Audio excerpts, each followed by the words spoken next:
Ang basketball club ng Taiko Middle School ay kilala dahil sa dami ng mga manlalaro nito at sa 3 sunod-sunod na kampyonato, ngunit higit na mas sikat dito ang tinatawag na Generation of Miracle, na binubuo ng 5 pambihirang manlalaro. Subalit sa loob mismo ng grupong ito ay kinikilala nila ang isa pang lihim na miyembro, ang ika-6 na phantom player. Pagdating sa kasalukuyan, ang Sirin High School ay naghahanap ng bagong miyembro para sa kanilang basketball club. Isang estudyante na nagngangalang Kagami ang nagsumite ng aplikasyon, at isa ring dating manlalaro ng Taiko na si Kuroko ang nag-apply, ngunit tila walang nakakaalala sa kanya. Sa ilang sandali ay dinala sa gym ang lahat ng mga first year na gustong sumali, at kinausap sila ng club manager na si Rico, at pinahubad ang kanilang mga damit upang suriin ang kanilang pangangatawan. Namangha siya sa matipuno at malakas na katawan ni Kagami, ngunit halos hindi niya napansin si Kuroko hanggang humarap ito sa kanya, at nang makita niya ay labis siyang nadismaya dahil kulang ito sa pisikal na lakas. Pagkaraan ng ilang sandali ay nagkita si Kagami at Kuroko sa isang street court, at hinamon ni Kuroko si Kagami sa laro, ngunit mabilis napansin ni Kagami ang kahinaan ng kakampi. Dahil dito ay naiinis siya at sinabihan si Kuroko na huwag nang magbasketball. Ngunit kinabukasan, sa practice match ng first year laban sa second year, namukod tangi si Kagami sa sunod-sunod niyang mga puntos, kaya tinutukan siya ng second year at nagawa nilang makahabol sa score. Doon nagsimulang magpakita ng kakaibang galaw si Kuroko, gumawa siya ng mga pasa na halos hindi makita ng kalaban, na nagbigay daan para makapuntos ang kanyang mga kakampi. Nabigla ang lahat, at napagtanto ni Rico na si Kuroko nga ang phantom player at ika-6 na miyembro ng Generation of Miracle, na kilala sa mga mahiwagang pasa na hindi madaling nababantayan.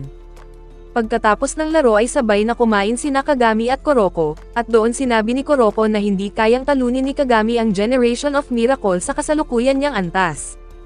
Dahil doon ay nagpahayag si Kagami ng pangako, na gagawin niya ang lahat upang matalo niya ang bawat miyembro ng Generation of Miracle upang maging pinakamagaling na manlalaro sa buong Japan. Sinabi naman ni Kuroko na magiging anino siya ni Kagami, upang tulungan itong maabot ang kanyang layunin. Kinabukasan, formal na nag-apply si Kagami kay Rico, at inatasan siyang pumunta sa bubong ng paaralan. Nang dumating ang lahat ng bagong miyembro, pinatayo sila sa gilid at ipinahayag ang kani-kanilang mga layunin sa harap ng buong estudyante. Agad na sumigaw si Kagami na nais niyang talunin ang Generation of Miracle at maging pinakamahusay sa Japan. Iba't iba rin ang sinabi ng ibang miyembro, gaya ng pagtulong sa kapwa o paglalaro para sa kanilang kasintahan. Nang si Kuroko na ang tumayo, hawak niya ang loudspeaker ngunit biglang dumating ang punong guro at pinagalitan sila, dahil para sa kanya ay walang kwenta ang ganoong tradisyon. Pagkatapos ng klase ay muling nagtagpo sina Kagami at Kuroko sa isang kainan, ngunit nagtataka si Kagami kung bakit hindi sinamahan ni Kuroko ang alinman sa mga dati niyang kakampi sa Generation of Miracle. Ipinaliwanag ni Kuroko na wala kasing tunay na teamwork ang grupo, lahat ay nakasentro sa kani-kanilang talento, kaya't pinili niyang maglaro ng basketball sa tamang paraan na kasama si Kagami. Kinabukasan, tinanong siya ng kanyang mga kakampi kung bakit hindi siya lumalabas sa kahit anong basketball magazine. Ikinwento ni Kuroko na palagi siyang nakakalimutan ng mga interviewer, at bigla namang dumating ang isang mayamang itsurang lalaking blondie na papunta sa Sirin High School.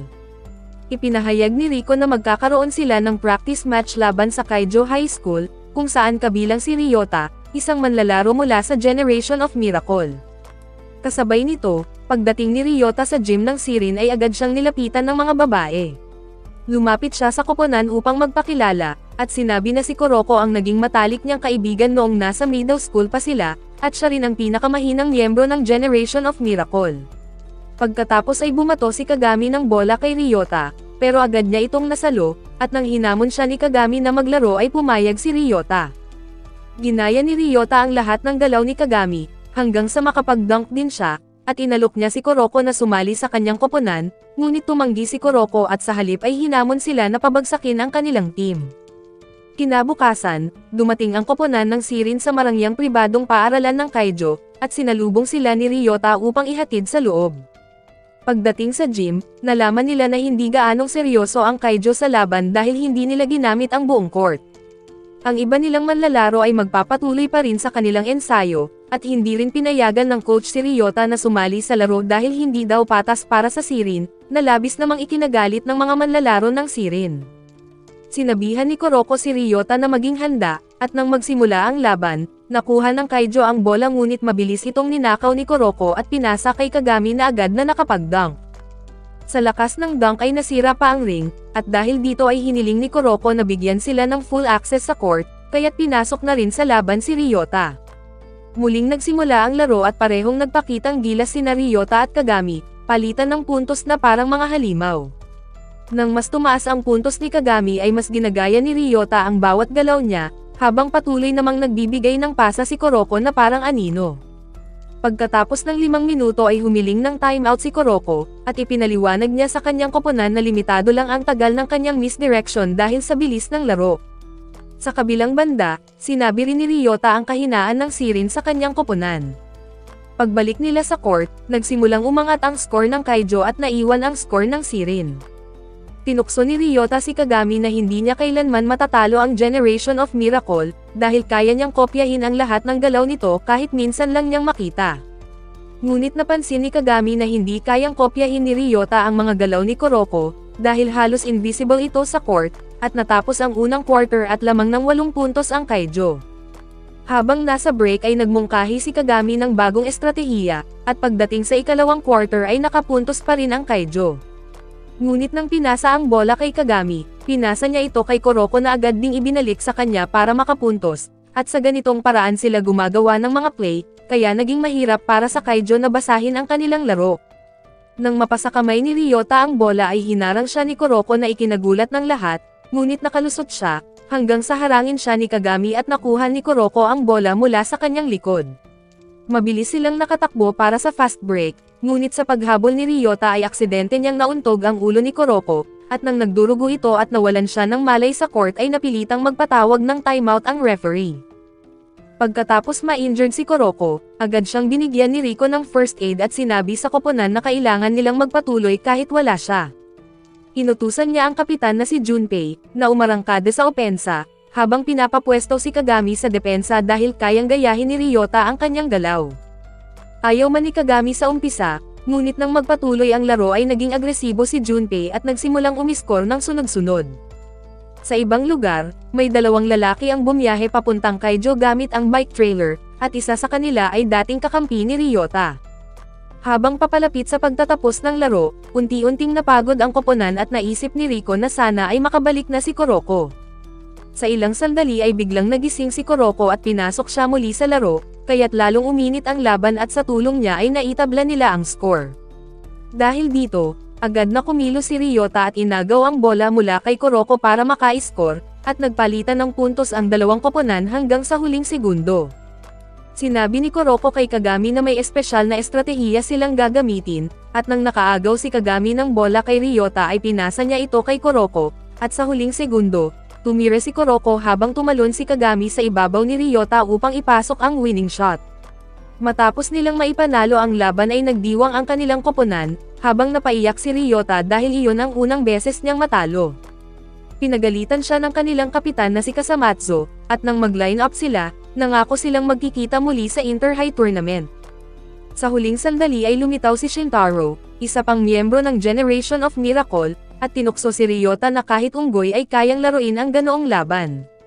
Sinabi rin niya na kalimutan na nito ang paghihiganti dahil siguradong matatalo sila ng kanyang koponan sa Divisional Preliminary.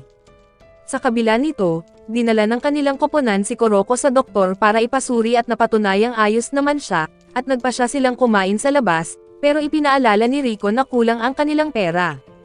Nakakita siya ng promo para sa libreng steak at pinilit ang mga lalaki na doon kumain, pero kailangan nilang ubusin ang steak sa takdang oras, kung hindi ay magbabayad sila ng 1,000 yen. Sumuko ang lahat maliban kay Kagami na hindi lang naubos ang sarili niyang steak, kundi pati rin ang sa kanila. Habang kumakain sila, palihim na nagpaalam si Kuroko at nakipagkita kay Ryota sa parke, ngunit nang mapansin ng koponan na wala siya ay hinanap nila ito. Pagdating doon, inamin ni Kuroko na noong nasa middle school pa siya, nagsawa siya at nawala ang gana sa basketball, pero ngayon ay muling nag-e-enjoy dahil kay Kagami. Binalaan naman siya ni Ryota na kapag umangat ang kakayahan ni Kagami, tiyak na aabot ito sa antas ng Generation of Miracle at aalis rin siya sa kasalukuyang koponan. Sa ilang sandali ay dumating si Kagami, at sa parehong oras ay may mga siga na nanggugulo sa ilang bata na naglalaro ng basketball. Pinagsabihan sila ni Kuroko, at nang hindi sila sumunod ay hinamon sila ni Kagami at Ryota. Sa huli ay natalo nila ang mga siga at naghiwalay ng landas si Ryota, at nang makabalik ay pinagalitan at pinagsabihan ni Riko si Kuroko dahil sa kanyang pagtakas. Kinabukasan ay bumagsak ang buong team sa sobrang pagod, ngunit pagdating ng kanilang break, sinabi ni Riko sa mga first year na may espesyal na tinapay sa cafeteria at kailangan nilang bumili, kung hindi ay 3 beses ang ipapagawa niyang practice. Nagkagulo ang lahat sa cafeteria, at isa-isang itinapon palabas sa siksikan ang mga baguhan. Si Kagami ay nagtulak pa ng isa sa mga first year papunta sa harapan, pero agad din itong naitaboy palabas, kaya't napilitan siyang sumabay sa agos ng mga estudyanteng nakikipagtulakan, ngunit natapon din siya palabas. Doon ipinaalala ni Kuroko na nakabili na siya ng tinapay, at ikinwento niya na tinulak siya papunta sa harap at nakabili ng hindi napapansin ng iba. Dahil dito ay mas lalo silang namangha sa kanyang kakayahan, dinala nila ang tinapay sa mga second year, ngunit sinabi ng mga ito na sila na mismo ang kumain at sabay nilang tinikman ang masarap na tinapay. Maya-maya, inanunsyo ni Kapitan Junpei ang nalalapit na preliminary tournament para sa Inter-High. Ipinaliwanag niya na kabilang sa bracket nila ang Shutoko High na nakapasok sa top 8 ng bansa, at makakalaban nila si Shintaro ngayong taon. Nagsimula silang mag-usap tungkol sa Shutoko, ngunit dumating si Riko at ipinaalala sa kanila na mas dapat munang paghandaan ang susunod nilang kalaban, ang Shinkyo High. Ipinakita pa niya ang larawan ng isa sa mga manlalaro, isang foreign exchange student na may taas na halos 2 metro. Sinabihan rin ni Riko si Kagami at Kuroko na may hiwalay silang training regimen bilang paghahanda sa mga susunod na laban. Sa mga sumunod na araw, nagsanay ng husto ang buong koponan upang palakasin ang kanilang katawan upang mapaghandaan ang preliminary. Dumating na ang araw ng kanilang laban sa Shinkyo, ngunit bago magsimula, tinukso ng banyagang player na si Papa si Kuroko na parang bata, na lalo namang ikinainis nito. Sa simula ng laro, tuloy-tuloy ang puntos ng Shinkyo dahil sa taas at mahabang braso ni Papa, kaya madali niyang na-intercept ang pasa at mablock ang kanilang mga tira. Dahil doon ay nagsimulang magbantay si Kagami kay Papa, at kalaunan ay nagsimulang pumalya ang kanyang mga tira. Dahil tinuruan siya ni Rinosuke ayon sa plano ni Riko ay lumabas sa laro ang husay ni Kagami sa depensa, at nang maagaw ni Kuroko ang bola, pinasa ito sa kanya at agad niyang na-dunk sa ring.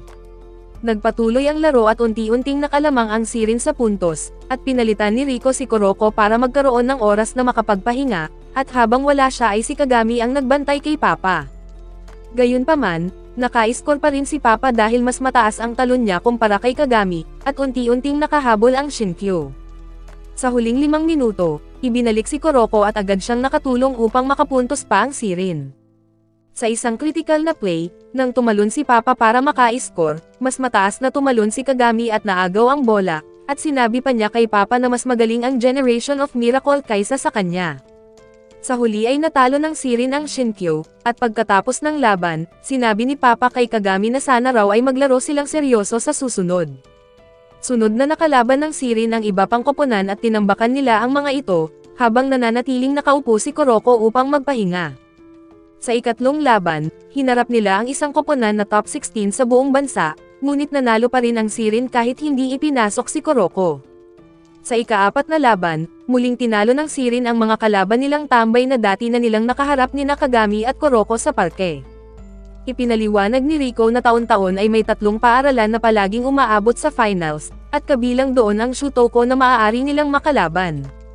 Nagkaroon ng pagkakataon ang sirin na makita ang laro ng Shutoko, at dito ipinakilala ni Kagami ang kanyang sarili kay Shintaro. Tinukso sila ni Shintaro tungkol sa pagkatalo nila noong nakaraang championship, ngunit ipinaalala sa kanya ni Kuroko na hindi siya dapat masyadong umasa sa nakaraan. Nagsimula ang kanilang laban, at mabilis na ipinakita ng Shutoko ang kanilang kalakasan, lalo na sa tulong ng kanilang ace na si Atsushi, na sunod-sunod na nakakapuntos. At dito na muna nagtatapos ang ating anime recap. Kung nag-enjoy ka ay huwag kalimutang mag-like, mag-subscribe at i-hit ang notification bell para lagi kang updated. Maraming salamat at kita-kits sa susunod na anime adventure.